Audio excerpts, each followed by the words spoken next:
Hello, I'm Pastor Kent, and this is your midweek update for the faith community of the First United Methodist Church of Normal, Illinois, where at the moment nothing seems normal and all the members are slightly above average. And now let's go to our foreign correspondent. Emily, how are things looking out there in California? Yeah, it is still a little smoky out here. Well, Emily, you certainly missed a good time at the Corn Belters Corn Crib Stadium this past Saturday, where we had our worship service. It was good to see everybody with their from a distance and with their masks on, but just it was good to be together. And it was so wonderful to have our confirmands go through their confirmation ritual there. We are so proud of our confirmands. Congratulations to Emma, to Natalie, to Emma, Owen, Roland, Jacob, Nick, and Leah. We are so glad you're part of our church family and so proud of you for taking this next step. Emily, let's see what else is going on in the life of the church this week. Emily?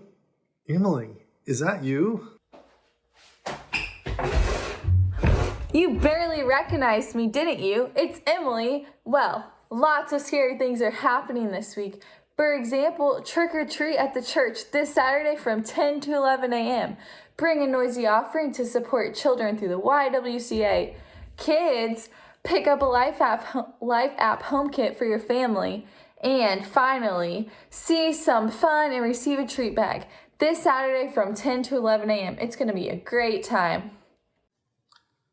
Speaking of scary, our very own Rich Beal will be out in the church parking lot the very next Saturday, November 7th, from 10 o'clock to 11 o'clock for the Legacy Drive. This is something sponsored by our stewardship committee this year. It's a chance for you to come, bring your pledge card back to the church and celebrate that. There'll also be some surprises there in the church parking lot as you come, and they'll be giving away flower bulbs. So if you want some tulip bulbs, they'll be giving you those, something that you can plant and be ready for spring. I wonder what Rich Beal will be wearing that day anyway. Scary. You have to get a better costume. Anyways, this weekend in worship, we will celebrate our All Saints service and honor all of those special people who have gone on before us. We will also celebrate Holy Communion, so get your bread and juice ready. By the way, does Halloween candy work for this? I don't know, Emily. That might be a stretch. Maybe you should stick with something a little more simple. Anyway, let's look down the road and see what else is going on in the life of the church coming up. Oh, mark your calendars now. We will have a food drive for the School Street Food Pantry on November 14th. That's Saturday in the church parking lot from 9 to 12. Bring food that will help support the School Street Food Pantry. You know, the School Street Food Pantry has been open this entire pandemic and has been a huge help to a lot of students who could use the help to make ends meet and get by during this time. It has been a beautiful thing, Emily. Oh, that is not a good joke at all. Let's stop there with the jokes. Anyways, we're also collecting gift cards for the Center for Hope. Please mail them or drop them off at the church by November 20th.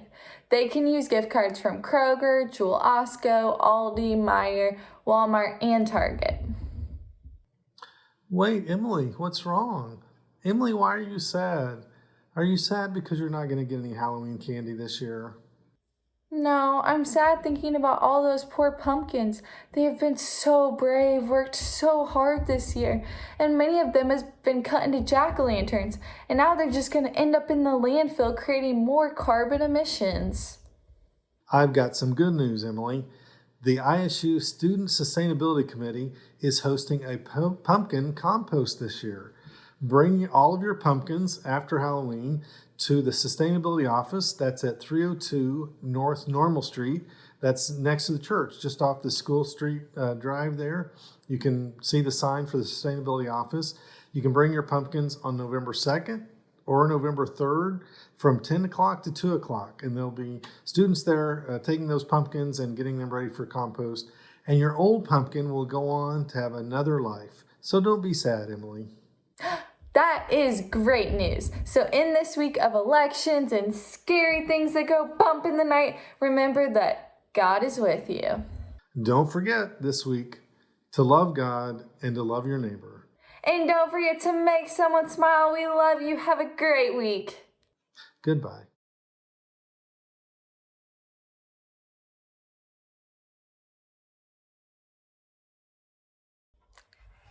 Peace out, First UMC.